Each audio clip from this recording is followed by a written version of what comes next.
अच्छा, जिस तरह मास और वेट में फर्क है ना, इसी तरह सेंटर ऑफ मास और सेंटर वेट में, सेंटर ऑफ ग्रेविटी में फर्क है।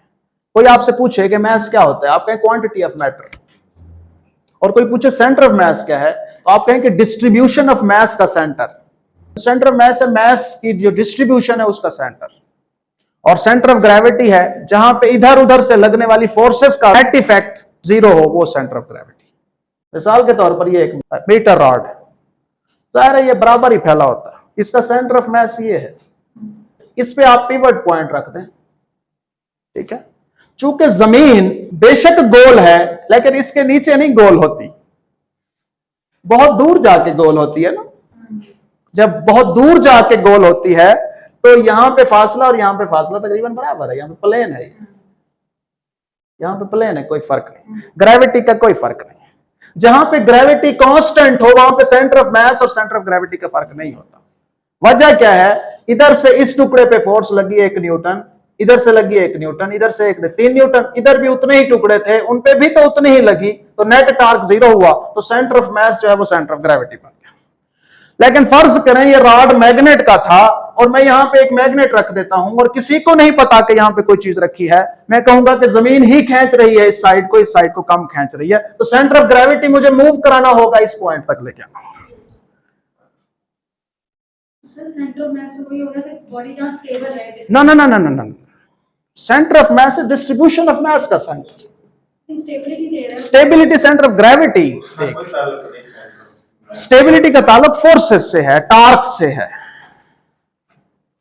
नेट फोर्सेस जहां पे 0 हो जाए, नेट टॉर्क्स 0 हो जाए, नेट एक्सलेरेशन लीनियर 0 हो जाए, नेट एंगुलर एक्सलेरेशन 0 हो जाए, वो पॉइंट होता है centre. Centre of mass is hypothetical point और system of particles at which the distribution of mass is equal in all directions and doesn't depend on gravitational field। ये gravitational field पे dependent नहीं है। Centre of gravity is a hypothetical point. भाई point बाकायदा जगह नहीं बनी हुई, यहां पे जाओ और वो कहेगा आ जाओ मैं सेंटर ऑफ ग्रेविटी हूं, आ जाओ बैठो यहां नाश्ता माश्ता करो, नहीं हमजा साहब, वो हाइपोथेटिकल पॉइंट है जो आप प्लम्ब लाइन से फाइंड करते हैं वगैरह। which the distribution of weight is equal in all directions and depends on gravitational field। ये gravitational field आपसे खुदारा अगर वो पूछे सेंटर ऑफ मास और सेंटर ऑफ ग्रेविटी में क्या फर्क है, तो सीधा ये बात, सेंटर ऑफ मास ये डिस्ट्रीब्यूशन होती है, ग्रेविटेशनल फोर्सेस फील्ड पे डिपेंड नहीं करती। Centre of gravity distribution of weights है, फोर्सेस है, ठीक है, और ये ग्रेविटेशनल फोर्स पे फील्ड पे डिपेंड करती है। अगर एक तरफ फील्ड की कशिश ज्यादा हो दूसरी तरफ कम हो तो सेंटर ऑफ ग्रेविटी वो नहीं होगा जो सेंटर ऑफ मास पे होगा। Centre of mass centre of gravity पे सेम कब होते हैं, जब यूनिफॉर्म फोर्सेस लग रही हो, तो फिर सेंटर ऑफ मास और सेंटर ऑफ ग्रेविटी सेम हो। जब फोर्सेस डिफरेंट हो, ग्रेविटी डिफरेंट हो।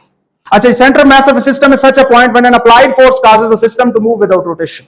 जिस तरह इन्होंने कहा सेंटर ऑफ मास का फायदा ही यही है, भाई आप बात को छोड़े ही ना जब तक वो काम की ना हो। वो भाई सेंटर ऑफ मास पढ़ रहे हो, क्यों पढ़ रहे हो, जरूरत क्या थी, व्हाट इज फिजिकल सिग्निफिकेंस। मैं हूं तो मैं पूछूंगा what is physical significance of centre of मास, तो खत्म, बात ही खत्म हो गई। भाई आप मैट्रिक को, एफएससी को, बीएससी को पढ़ा रहे हैं, क्या पढ़ा रहे हैं, बीएस को मैकेनिक्स पढ़ा रहा हूं, सेंटर ऑफ मास पढ़ाते होंगे, हाँ जी पूरा चैप्टर है। सेंटर ऑफ मास की फिजिकल सिग्निफिकेंस के कहां इस्तेमाल होता है, जरूरत क्या है, तो आप कहें सेंटर ऑफ मास जो है वो हमारे जो मोशंस हैं उनको समझने में आसानी पैदा करता है। जिसके भी आगे आगे एक ही डायग्राम आएगी और वो मार देगी सारा कुछ को कि भाई सेंटर ऑफ मास क्यों जरूरी है। इसी तरह सेंटर ऑफ ग्रेविटी की हर चीज की फिजिकल सिग्निफिकेंस जरूर याद रखें। जो आप 30 साल पढ़ा के बैठा है ना वो आपसे क्रक पूछता है, टू द पॉइंट। मैं हैरान रह गया था जब मैंने पहले भी कई दफा जिक्र किया है हर जगह कि जब मैं एसएस का इंटरव्यू देने गया, मैं और खालिद इंटरव्यू दिया था, तो मुझसे वो लेड पेंसिल लेके बैठा था पंजाब यूनिवर्सिटी का, मुझे कहता मुझे ये बताएं कि ये कैसे पता चलेगा इंसुलेटर है, कंडक्टर है या सेमीकंडक्टर। पहला सवाल उसका ये था। अब ये अल्लाह ताला देता है ना चीजें, वरना मैं उसे कहता सर इन फिजिक्स में इंसुलेटर का मतलब है जिसमें इतनी 10 पावर की रेजिस्टिविटी -10 में सालपन इतनी, हाँ जी, और अगर जिसमें इतनी हो तो वो सेमीकंडक्टर, इतनी हो तो कंडक्टर। उन्हें मैंने जुतियां मारनियां सी, उन्हें किसी और रख लेना सी। मैं सर इसको ना तारें लगाएं और एक एमीटर लगाएं, अगर इसमें से और बैटरी लगाएं और देखें एमीटर डिफ्लेक्शन मैक्सिमम शो करे ये कंडक्टर है, अगर ना शो करे तो इंसुलेटर है, थोड़ा सा करे तो सेमीकंडक्टर। तो सिंपल है। फॉर एग्जांपल माउंट एवरेस्ट, ठीक है, माउंट एवरेस्ट बहुत हाइट पे है, तो अगर हम आधे माउंट एवरेस्ट तक देखें तो जी की वैल्यू जो है वो बहुत ज़्यादा है, जबकि ऊपर वाले हिस्से में देखें तो जी की वैल्यू बहुत कम है। अगर हम फ़र्ज़ करें थोड़ी थोड़ी वैल्यू को भी हम कंसीडर करें तो फिर जाहिर है ये हिस्सा भारी है और ये हिस्सा कम भारी है, तो सेंटर ऑफ ग्रेविटी यहाँ पे नहीं होगा, वो थोड़ा सा नीचे होगा, ठीक है। तो जहाँ पे जो ग्रेविटेशनल फोर्स है वो यूनिफॉर्म ना हो तो वहाँ पे फिर आप सेंटर ऑफ ग्रेविटी जो है वो शिफ्ट हो जाता है, वो सेंटर ऑफ मास पे नहीं होता, ठीक है। ये जहाँ फोर्सेस बैलेंस नहीं है उस पॉइंट पर सेंटर ऑफ ग्रेविटी, जहाँ पे बैलेंस करनी है वहाँ पर सेंटर ऑफ ग्रेविटी, मतलब ये मास तो वही है सारा, फॉर एग्जांपल इक्वली डिस्ट्रीब्यूटेड है, इक्वली डिस्ट्रीब्यूटेड है तो सेंटर ऑफ मास तो ये हो गया, लेकिन फॉर चूंकि सरफेस ऑफ अर्थ के ये टुकड़ा करीब है, इसका सेंटर इसके सेंटर के करीब है, लेकिन ऊपर वाला जो है उसका सेंटर इससे दूर है, लिहाजा इस टुकड़े पे ग्रेविटी ज़्यादा लग रही है, इस पे कम लग रही है, जिसकी वजह से इस तरफ फोर्सेस ज़्यादा हैं और इस तरफ फोर्सेस कम लग रही हैं। तो आपको सेंटर ऑफ ग्रेविटी जो है वो थोड़ा सा नीचे लाना होगा, नीचे होगा इसका centre of gravity to balance the forces, ठीक है। सेंटर ऑफ मास बीच में होगा, ठीक है। ये अच्छा, नेक्स्ट देखें, ये एक उसने समझाने की कोशिश की है centre of gravity centre of मास के हवाले से, मतलब हम एग्जांपल ज़्यादा से ज़्यादा देख रहे हैं ताकि चीज़ों की समझ आए। तो ये एक सेंटर तो ये सेंटर ऑफ मास, ठीक है, सेंटर ऑफ मास, और सेंटर ऑफ ग्रेविटी क्या है कि इस आपका जो ऊपर वाला पोर्शन है मास का, इतना इस पे भी ग्रेविटी लग रही है और इतने पोर्शन पे भी ग्रेविटी लग रही है। अगर ऊपर वाले पोर्शन पे भी दो फोर्सेस लग रही हैं और नीचे वाले भी दो लग रही हैं तो फिर आपका सेंटर ऑफ ग्रेविटी सेंटर में आ जाएगा, ठीक है। लेकिन आप अगर अपने आप को लोअर डाउन करते हैं, ठीक है, फॉर एग्जांपल आप सर नीचे ले आते हैं इस तरफ, तो आपका फिर फोर्स इस साइड पे बढ़ जाएंगी, इस साइड पे कम हो जाएंगी, फिर आपका जो सेंटर ऑफ ग्रेविटी है वो शिफ्ट हो रहा है, ठीक है। फिर आपका सेंटर ऑफ ग्रेविटी इधर नहीं होगा, ठीक है, वो आप टोटल एज ए होल यहाँ पे जो बॉडी होगा फिर इसके सेंटर में, और वो बाहर भी हो सकता है, अंदर भी, स्पेस में भी हो सकता है सेंटर ऑफ ग्रेविटी, हम आगे देखेंगे अभी। अच्छा, इसमें देखें, जब आप सीधे खड़े हुए हैं तो सेंटर ऑफ मास यहाँ पे है और सेंटर ऑफ ग्रेविटी भी यही है, ठीक है। और इसमें ये जो एक लाइन है इसको लाइन ऑफ ग्रेविटी कहते हैं, और जहाँ पे आपके पाँव पूरे फेस आ रहा हो उसको बेस कहते हैं, ठीक है। ये तीन चीज़ें बहुत इंपॉर्टेंट होती हैं, सेंटर ऑफ ग्रेविटी कहाँ है, ज़मीन से कितना ऊपर है या नीचे है, दूसरी बात लाइन ऑफ ग्रेविटी कितनी है वो उसी को डिस्क्राइब करेगी, हाइट, और तीसरी बात कि आपकी बेस अटैच्ड कितनी है सरफेस से, ये स्टेबिलिटी के लिए बड़ी अहम होती है, ठीक है।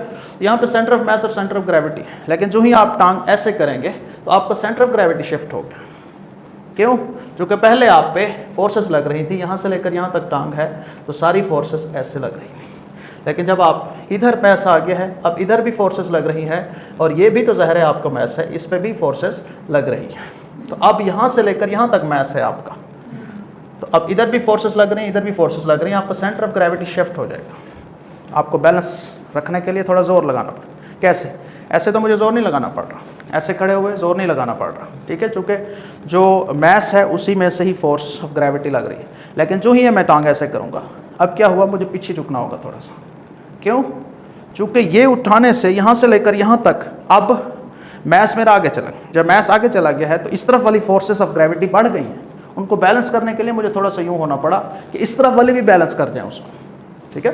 तो सेंटर ऑफ ग्रेविटी आपका शिफ्ट हुआ। क्या होगा कि पीछे वाला रीजन भी फोर्सेस, अगर ऐसे है, अब अगर मेरी इंटरनल फोर्सेस रूह ना होती, मैं तो अपनी ताकत से खड़ा हूँ ना, वरना मैं गिर जाता, ठीक है। तो उसका बेहतरीन तरीका ये, यहाँ पे और वजन रख दें, 2 ईंटें रख दें, गिरना शुरू हो जाऊँगा, इस तरफ फोर्स ऑफ ग्रेविटी बढ़ गई, फिर मुझे इस तरह होना पड़ेगा ताकि इस तरफ वाली फोर्सेस भी उस तरफ वाली बढ़ गई तो उस तरफ वाली बढ़ जाए, हाँ, वो फोर्स को बैलेंस करने के लिए। कि हम जो बातें बच्चों को बताते हैं, जो हम करते हैं, वो कि सेंटर ऑफ मास और सेंटर ऑफ ग्रेविटी वही है, ये है ज़मीन की सरफेस के ऊपर, क्योंकि ज़मीन की सरफेस पे ग्रेविटी यूनिफॉर्म है, सेंटर ऑफ मास भी बॉडी का वही है, सेंटर ऑफ ग्रेविटी भी वही है, जहाँ पे बैलेंस होगी इधर भी इधर भी, लेकिन आप स्पेस में चले जाते हैं, वहाँ सेंटर ऑफ ग्रेविटी नहीं है, सेंटर ऑफ मास है।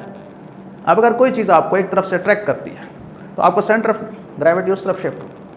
अगर मैं स्पेस में हूँ, कोई शख्स मुझे इस तरफ से खींचता है तो मेरा सेंटर ऑफ ग्रेविटी किधर होगा, सेंटर ऑफ मास से ऊपर होगा। अगर मुझे कोई इधर टांगों से खींचता है तो खिंचाव उस तरफ है, इस तरफ नहीं है, तो फिर मेरा पॉइंट उस, तो इस तरह से। तो ये इस सरफेस ऑफ अर्थ पे के लिए हम चूँकि सारे एक्सपेरिमेंट्स यहाँ पे होते हैं, इसलिए सेंटर ऑफ मास और सेंटर ऑफ ग्रेविटी में हम इतना फ़र्क नहीं रखते। वाज़े है, हमने डेफिनेशन में पढ़ा था, सेंटर ऑफ मास और सेंटर ऑफ ग्रेविटी में फ़र्क कहाँ होता है, खासतौर पर रिजिड बॉडी हो और अगर फील्ड यहाँ यूनिफॉर्म है तो फ़र्क नहीं है, लेकिन अगर नॉन यूनिफॉर्म फील्ड हो, जिस तरह मैंने ये बताया है कि माउंट एवरेस्ट तक का आप सोचें, फिर जो है फ़र्क है सेंटर ऑफ मास में। और दूसरी बात, वो डेफिनेशन इसी के लिए है ज़मीन के ऊपर कि आप सेंटर ऑफ मास और सेंटर ऑफ ग्रेविटी एक तो सेम होंगे 99% केस। दूसरी बात, सेंटर ऑफ मास या सेंटर ऑफ ग्रेविटी वो पॉइंट है जिस पे आप पुश करें तो रोटेट ना करें, ट्रांसलेशनल मोशन, क्योंकि सेंटर ऑफ ग्रेविटी और सेंटर ऑफ मास यहाँ पे हैं। अगर मैं इधर जोर लगाऊंगा रोटेट कर, इधर जोर लगाऊंगा, सेंटर ऑफ मास और सेंटर ऑफ ग्रेविटी वो पॉइंट है जहाँ पे आप जोर लगाएंगे तो वो ट्रांसलेट होगा। तो सेंटर ऑफ ग्रेविटी अब यहाँ आ गया है ना, अब आप यहाँ पे जोर लगाएंगे तो रोटेट नहीं करेंगे, ट्रांसलेट करेंगे,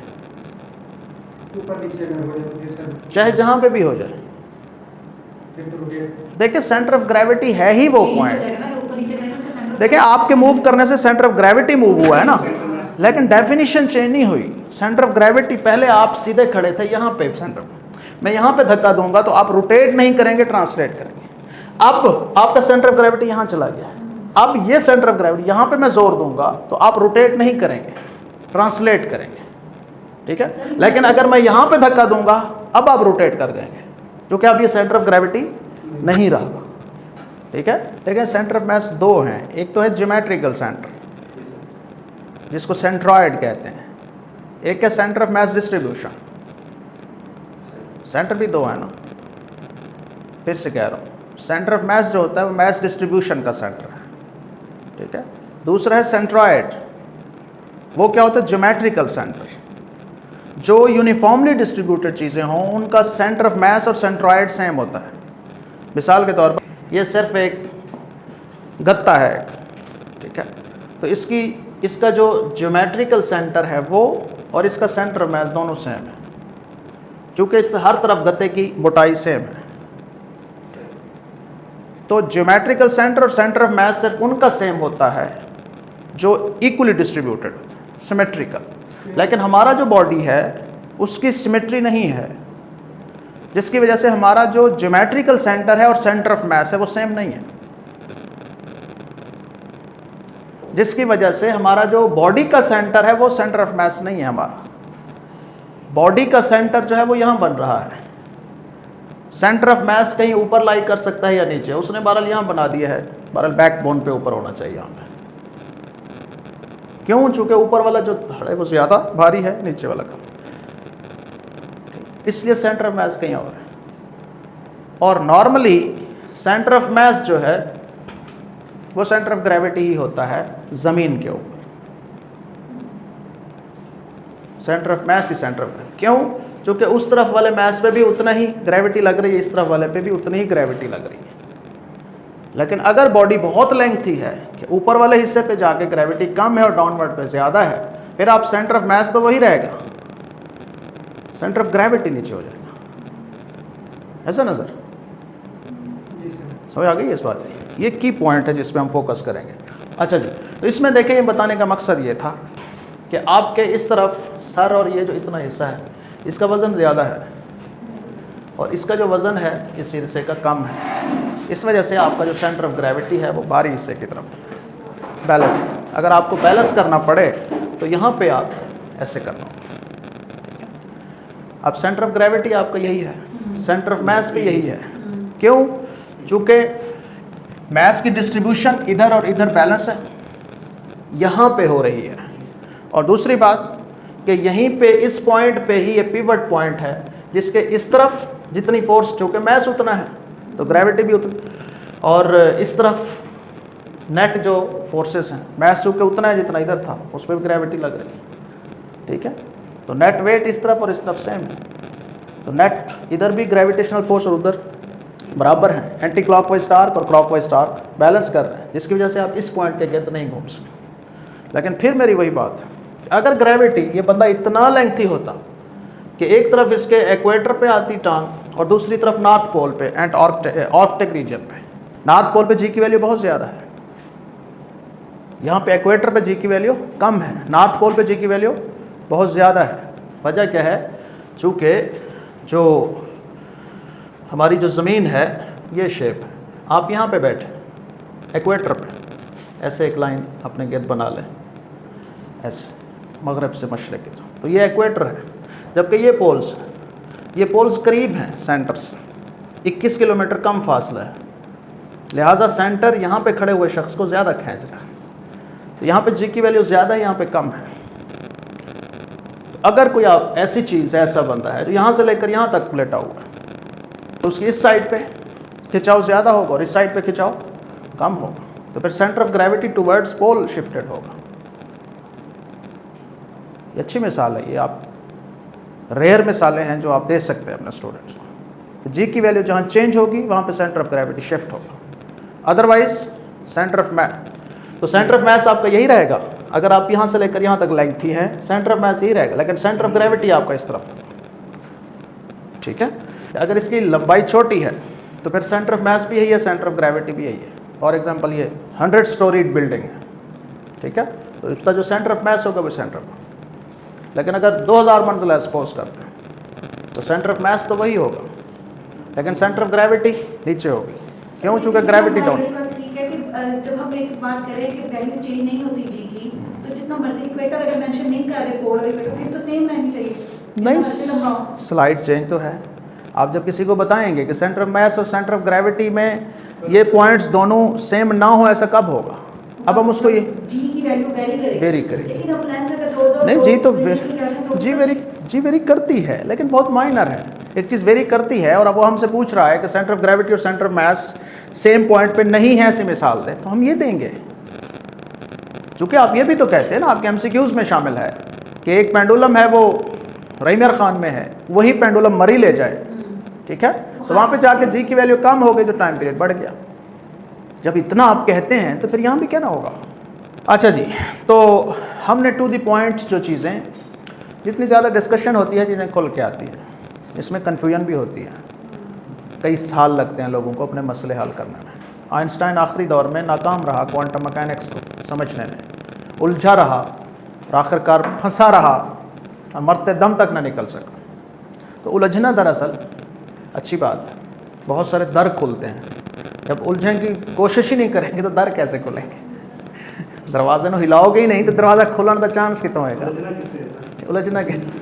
अच्छा जी, if the gravitational field strength were greater towards your feet and weaker towards your head, then your centre of gravity would be below your centre of mass, perhaps somewhere around your knees. अगर आपके body के lower part और upper part gravity का effect मुख्तलिफ होता, जिस तरह mount Everest पे, ठीक है, नीचे ग्रेविटी ज़्यादा एक्ट करती, ऊपर कम एक्ट करती, अब इतने आलम चन्ना होते हैं, तो फिर आपका सेंटर ऑफ मास तो आपका पास मास डिस्ट्रीब्यूशन के मुताबिक यहाँ पे होता, ठीक है, लेकिन सेंटर ऑफ ग्रेविटी नीचे होती। बस ये सिंपल सी बात। If the gravitational field strength were greater towards your head and weaker towards your feet, then your centre of gravity would be above your seam centre of mass, perhaps somewhere around your shoulders. Shoulder के करीब फिर यहाँ पे कहीं होता है centre का। ये एक सिंपल सी मिसाल है। अगर कोई आपसे कहे तो आप उसे कहें इंटरव्यू में या कहीं पे भी कि सेंटर ऑफ मास और सेंटर ऑफ ग्रेविटी में क्या है, उन्होंने कहा जी मुझे देख रहे हैं आप, अगर मैं स्टैंडिंग रहूँ तो मुझ पे ग्रेविटी का इफेक्ट सेम है, मेरा सेंटर ऑफ मास भी वही है, सेंटर ऑफ ग्रेविटी भी। अगर मेरा कद, हाँ, बैकबोन में, ठीक है, मैंने यहाँ पे एक लफ्ज़ लिखा हुआ आगे, तो कहे कि कौन से केस में चेंज हो जाएगा? आप क्या फ़र्ज़ करें सर, मैं फिज़िक्स का बंदा हूँ और मैं हर चीज़ एक्सपेक्ट कर सकता हूँ, फ्यूचर में बहुत कुछ होने वाला है। 70 साल पहले लोगों ने सोचा नहीं था कि ये होगा, ठीक है। मैं सोच रहा हूँ कि कोई एक बिल्डिंग है यहाँ से कोई 1000 किलोमीटर ऊपर गई है, तो उसका जो सेंटर ऑफ मास है कुछ और होगा, और सेंटर ऑफ ग्रेविटी, मास तो इक्वली डिस्ट्रीब्यूटेड है ऊपर भी नीचे भी, लेकिन इस इलाके में इसमें फोर्सेस भी ऊपर और नीचे बराबर हैं। इस इलाके में यहाँ से लेकर यहाँ तक फोर्सेस ज़्यादा हैं और ऊपर वाले हिस्से में कम है, जिस तरह माउंट एवरेस्ट में, उस वजह से भी हो सकता है। Very good.